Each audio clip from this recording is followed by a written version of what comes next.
jag vet nej.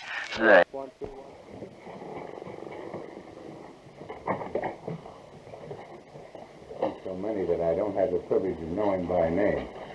And I'd be grateful when we stop talking here if you have the time, if you'd come by. And little by little, attach names to faces.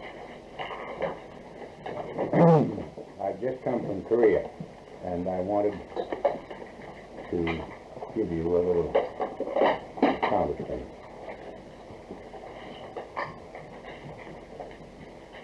I there had full conversations on the ground with General Van and his principal commanders. I had intended to go to the ceremony in the United Nations Cemetery today at Busan with him to pay our respects at that Memorial Day service.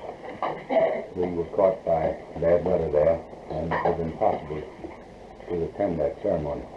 But I thought it particularly appropriate, because of this day, that I tried to get to you a message which might be more appropriate than the respect which I would have paid had I been able to get there to those men who lie there.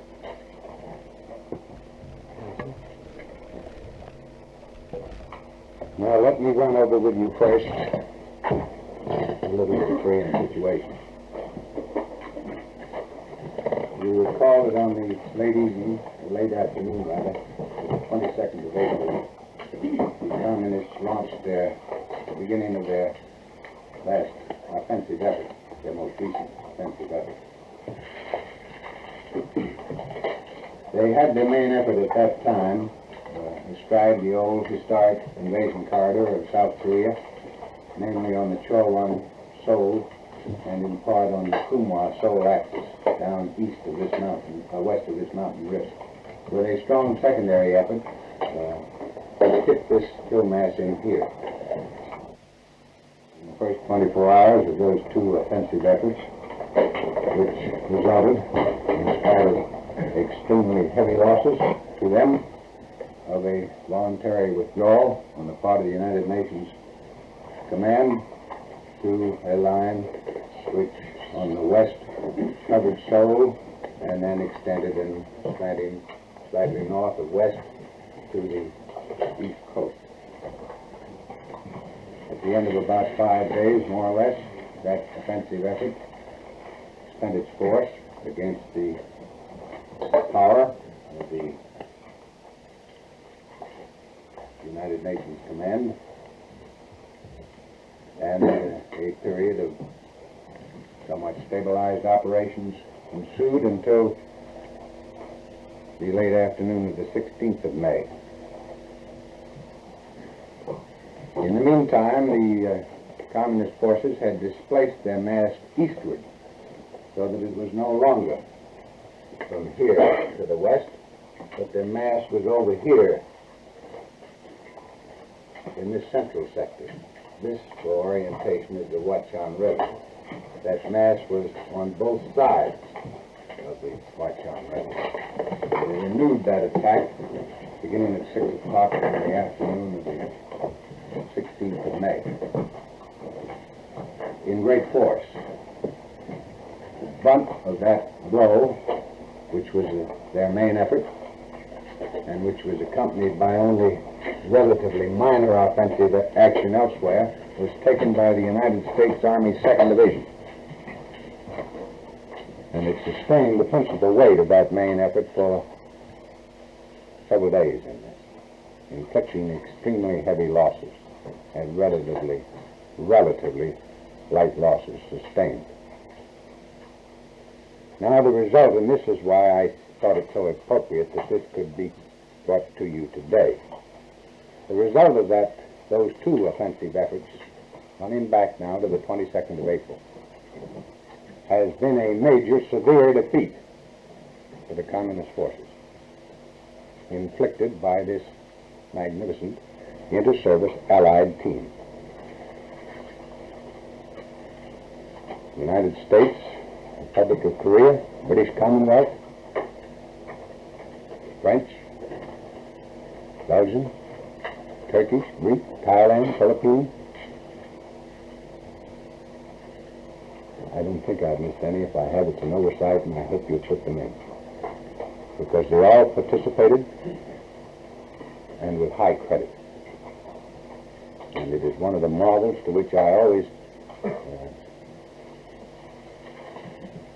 wish to allude, and which I wish to emphasize, is that because I think it has no parallel in history, of this great inter-service Allied force of so many different national contingents, imbued with a determination to fight for a common objective, and which, through the months now, have established among their several components an unparalleled degree of mutual confidence, mutual respect, which has its highest exemplification on the battlefield in trusting the fellows on your right and left and fighting together for the same objective. Now, the enemy losses, gentlemen, have reached a new high rate. We have been taking CCF, POWs, that is Chinese Communist Force prisoners of war, in numbers which far exceed anything we had taken previously. The number of CCF prisoners today approaches 10,000 since the 22nd of April, at which time, as I recall it, we had an approximate total of 3,000 for all the preceding months of contact with their forces.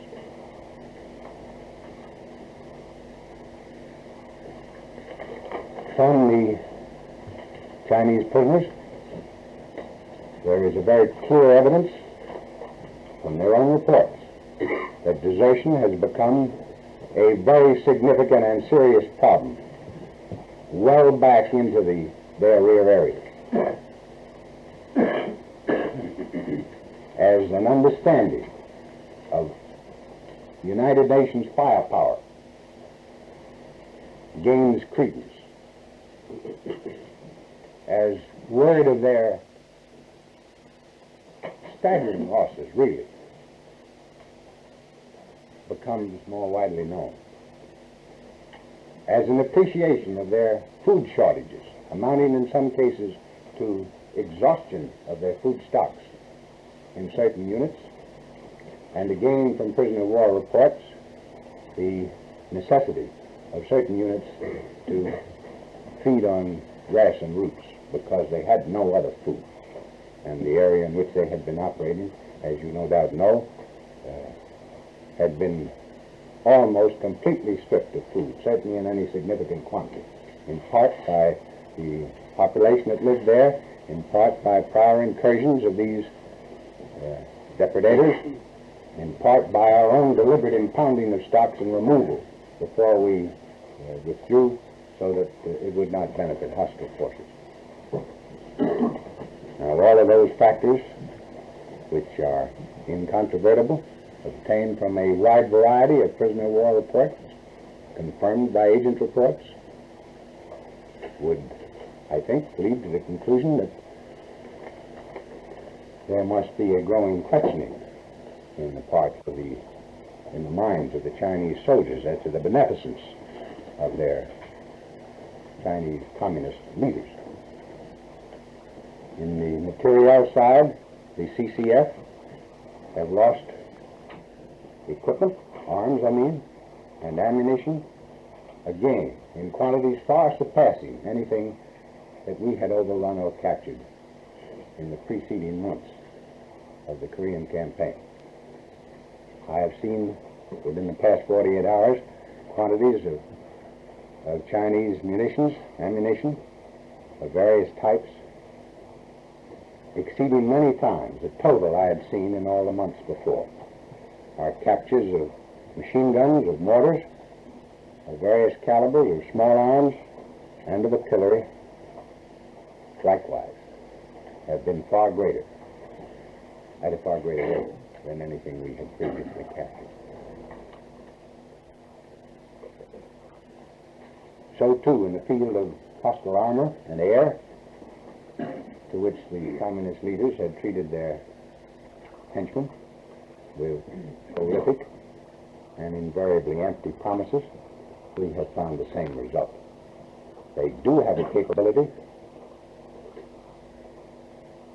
of a very considerable air effort. They have not chosen to exercise that capability to date. Why? We don't know. We know some of the reasons, but certainly we don't know why they haven't used it since they possess it. They have had a capability, I think they still have, of some armored effort. They haven't chosen to exercise that. It would seem natural that the Chinese soldier might likewise be under some disillusionment there as to why all these promises of the powerful air and armored support, which would carry him through to victory and us into the sea by variously stated periods beginning with the end of February on, have yet to be forthcoming. Getting warm now, the seawater isn't so cold. I didn't think we'd mind be thrown in so much. But we're not going to be anyway. Now, I wouldn't want to leave an impression that he hasn't still an offensive capability. He definitely has. In spite of this major, severe defeat, he still retains somewhere in the neighborhood of 5 of the Chinese communist so-called armies, really our corps. At what exact strength, we don't know. All 5 have been in contact with our forces before, but not recently. And, of course, to just what extent he's been able to bring them up to strength by replacements of men and material, we likewise are not accurately informed. That offensive action could be along several axes, but the principal ones, I think, are predetermined by nature in the Korean Peninsula. They have been followed in every single major effort so far, and by those who have studied history in the past, one at least of those axes, 2 really, have always been avenues of attack southward. And those axes are the twin ones, Chorwon-sul and Kumwa-sul, the Kumwa-Wachan, Chuncheon, Wanju axis. Those are the main ones, and in that order. And then one still further eastward, around the east end of the Wachan Reservoir, directed at Yangwal. The coastal road on the east coast I don't attach much importance to. It can be dominated by our naval forces, and has been so far, and it could not sustain a strong force in any event. It follows right along the edge of the cliffs in many places, has been interrupted in many, many places, and the escarpment rises abruptly there on the eastern coast to very formidable mountains and hills. Now, so much for the enemy. So far as our own forces are concerned, I think that the conclusive lesson so far is our ability, our capability for maneuver of our overwhelming firepower with little substantial curtailment incident to the advancing season and the deteriorating effect of weather, range primarily, on the road net.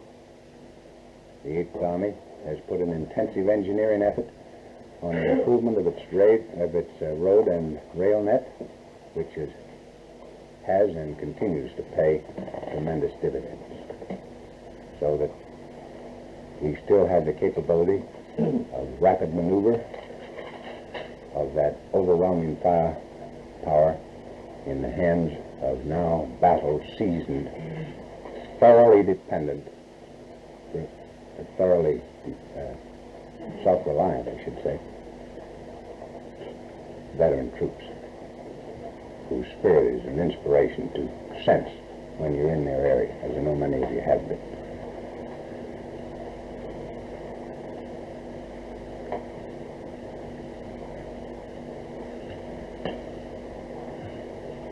I think that covers pretty well, ladies and gentlemen, what I wanted to say. If I would try to sum it up something like this, that never, I think, have the communist masters revealed more clearly their cynical disregard for the lives of their own men than in this continuing deliberate slaughter. And never, I believe, have these communist conspirators, well, that's what they are, given the world a clearer view of the values which they place on human life, of their unchanging determination to continue this utterly unwarranted, wanton use of armed force to achieve their ends, of the fate that would befall us and all other free peoples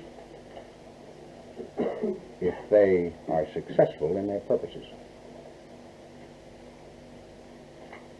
With them there is no compromise, and for us there is no choice.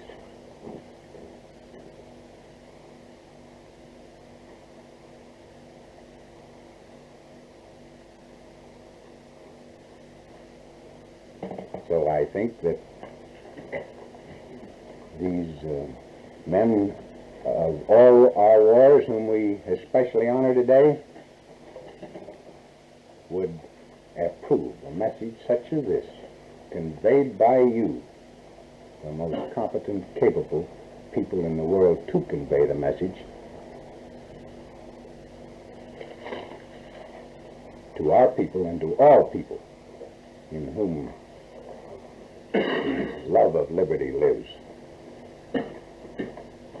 And I think that because of today, that any further discussion would be really inappropriate. I am most grateful to you for having come here. And if you found the time, I would like to meet you. Thank you very much.